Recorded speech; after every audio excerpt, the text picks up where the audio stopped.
हरियाणा में हजारों बुजुर्गों की पेंशन रोकने पर सियासी बवाल। क्या आय को आधार मानकर पेंशन काटी भी गई? चक्कर काट रहे हैं बुजुर्ग। लगभग हर जिले में सरकारी दफ्तरों के परेशान हैं, लेकिन क्या उनकी कोई सुन रहा है? किस किस आधार पर पेंशन रोकी गई? क्या अनियमितता सरकार को मिली? और जो सालों से पेंशन का लाभ ले रहे थे, उनकी खामियां क्या है? क्या गलती अधिकारियों की है या फिर लाभार्थियों की? दोस्तों नमस्कार, मैं आपका यार जतिन पत्रकार। हरियाणा में बुजुर्गों की पेंशन पर सियासी बवाल मचा है। सरकार कहती है कि पेंशन नहीं कटी है, विपक्ष कहता है कि हजारों बुजुर्गों की पेंशन रोक दी गई, काट दी गई। मैं आज आपको एक एक कर सबके बयान भी सुनाऊंगा और सियासी संग्राम की कहानी भी बताऊंगा। तो सियासी बवाल इसलिए मचा है क्योंकि वेरिफिकेशन के नाम पर बड़ी संख्या में बुजुर्गों की पेंशन रोक दी गई है, लेकिन सवाल यह भी है कि क्या बिना वेरीफाई किए पेंशन बना दी गई थी बुजुर्गों की?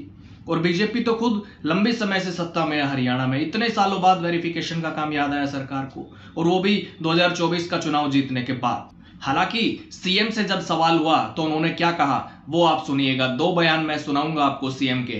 पहला सुनिएगा। बुढ़ापा पेंशन काटने पर बवाल मचा हुआ उत्तर प्रदेश में। सर 3 साल से कोई पेंशन नहीं कटी है।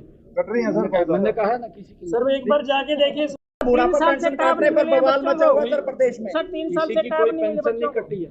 कट रही है सर, मैंने कहा है ना किसी की। सर एक बार जाके देखिए।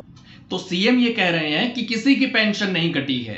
अब दूसरा बयान सुनिए, जहां सीएम सैनी विपक्ष के आरोपों पर पलटवार कर रहे हैं और कह रहे हैं कि बीजेपी के 11 साल के राज में बुजुर्गों की पेंशन में सबसे ज्यादा बढ़ोतरी हुई है। 5 साल के कार्यकाल के दौरान जो ये बात बोल रहे हैं, दुष्यंत चौटाला भी बोल रहा है और भी बोल रहे हैं, क्योंकि मुद्दा नहीं है कोई भी। इन्होंने बुढ़ापा पेंशन 200 रुपए की बढ़ोतरी करी थी। पेंशन को 100 रुपए से बढ़ा करके 300 रुपए किया था। 100 रुपए तो लगी थी। फिर उसके बाद भूपेंद्र सिंह हुड्डा जी प्रदेश के मुखिया बने। इनका कार्यकाल 10 साल चला। 300 रुपए तो पहले थी पेंशन, और इन्होंने बढ़ाई कितनी 10 साल के अंदर? 700 रुपए। हमारी सरकार ने 11 वर्षों में बुजुर्गों के सम्मान भत्ते में 2200 रुपए की बढ़ोतरी करी है। कहां 200 रुपए जो ये बात कर रहे हैं? कांग्रेस के समय में 700 रुपए जो ये बात करते हैं। हमारे कार्यकाल में 2200 रुपए। ये छोटी बढ़ोतरी नहीं है, बहुत बड़ी बढ़ोतरी है ये। तो अब मैं आपको विपक्ष के आरोप सुनाता हूं जो सरकार पर हमलावर है लगातार। नेता प्रतिपक्ष भूपेंद्र हुड्डा कई बार सरकार पर हमला बोल चुके हैं। उन्होंने अब फिर से कहा कि बुजुर्गों की पेंशन काट रही है सरकार, राशन काटे जा रहे हैं, बेरोजगारी बढ़ रही है। सुनिएगा। मजबूरी जारी है, सरकार विफल सरकार है और उस पर ये सरकार विफल है।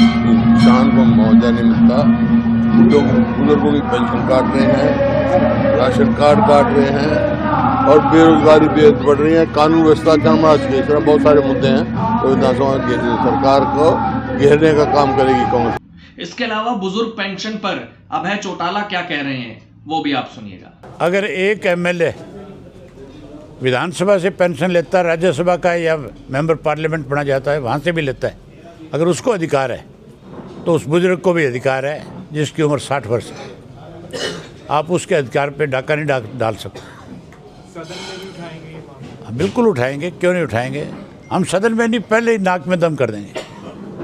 तो इनेलो का यह भी कहना है कि सरकार ने अलग अलग प्रकार के प्रतिबंध लगाकर बुजुर्गों के सम्मान भत्ते के रूप में दी जाने वाली पेंशन को काटने का षड्यंत्र रचा हुआ है। सम्मान भत्ता चौधरी देवीलाल ने बुजुर्गों के सम्मान के लिए शुरू किया था, लेकिन पहले इसके ऊपर कांग्रेस सरकार ने कैची चलाने का काम किया। अब बीजेपी सरकार बुजुर्गों के सम्मान भत्ते के पीछे पड़ी हुई है। कोई ना कोई बहाना लगाकर वृद्ध अवस्था पेंशन को काटने का काम किया जा रहा है।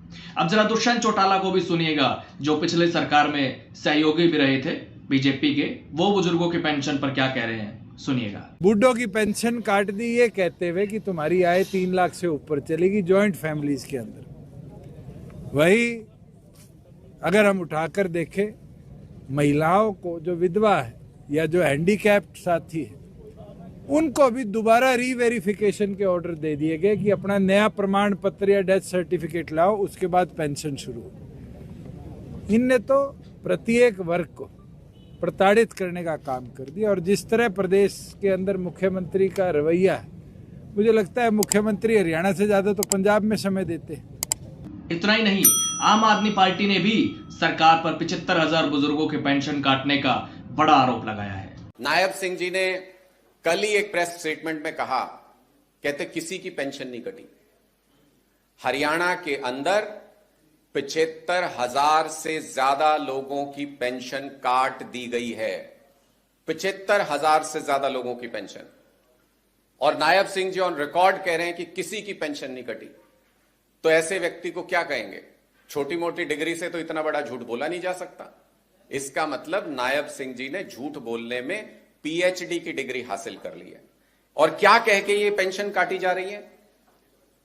किसी को ये कहा जा रहा है कि किसान के फसल का पैसा उसके अकाउंट में आया तो उसको ये कह दिया गया, अरे तुम तो बहुत कमाते हो।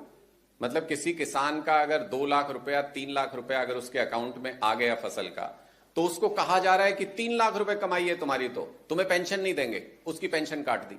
किसी परिवार में परिवार पहचान पत्र में पूरे परिवार की आय जोड़ के उसको 3 लाख से ऊपर दिखा दिया और एक बुजुर्ग की पेंशन काट दी। भाई, बुजुर्ग की पेंशन का परिवार की आय से क्या लेना देना? फिर किसी का नाम मिसमैच, किसी का सरनेम मिसमैच, किसी की उम्र मिसमैच। अरे भाई, गलती तुम्हारे अधिकारियों की, रिकॉर्ड तुम्हारे खराब, और पेंशन लोगों की रोक ली। पूरे हरियाणा के अंदर इस वक्त जिस दफ्तर में आप जाके देखो, सैकड़ों लोगों की लाइनें लगी हुई हैं। कहीं बुजुर्ग खड़े हैं, कहीं महिलाएं खड़ी हैं। सब लोग ये कह रहे हैं कि हमारी पेंशन कट गई। क्यों कटी, कारण नहीं समझ में आ रहा। तो विपक्ष सरकार पर हावी है, लेकिन सरकार का कहना है कि पेंशन नहीं काटी जा रही है। और अगर ऐसा नहीं है तो फिर बुजुर्ग परेशान क्यों हैं और इसकी चर्चा क्यों हो रही है? सरकारी दफ्तरों के चक्कर क्यों काट रहे हैं बुजुर्ग? जनप्रतिनिधियों से पेंशन बहाली की गुहार क्यों लगा रहे हैं? हालांकि आपके जिले में क्या स्थिति है, आप खुद कमेंट करके बताइएगा। हमेशा की तरह आज भी कमेंट बॉक्स के दरवाजे आपके लिए खुले हुए हैं। नमस्कार।